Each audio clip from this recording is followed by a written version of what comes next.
ঢাকার মিরপুরে একটি নিষ্পাপ মেয়ের নির্মম মৃত্যুর মাধ্যমে মানুষের মানবিক মূল্যবোধের চূড়ান্ত অবক্ষয়ের চূড়ান্ত প্রমাণ মিলেছে। প্রিয় উপস্থিতিবৃন্দ, প্রিয় ভাই বোনেরা, এ বিষয়ে একটি কথা আজকের এই অনুষ্ঠানে আমি পরিষ্কারভাবে আপনাদের সামনে তুলে ধরতে চাই। এই ধরনের শিশু নির্যাতন বা নারী নির্যাতন বর্তমান সরকার কোনোভাবেই মেনে নিবে না এবং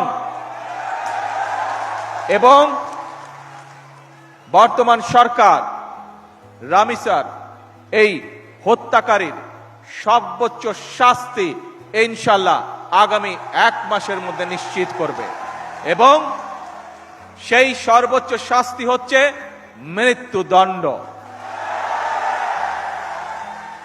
যাতে করে ভবিষ্যতে আর কোনো ব্যক্তি মানুষ এইভাবে শিশু বা নারী নির্যাতন করার সাহস না পায়।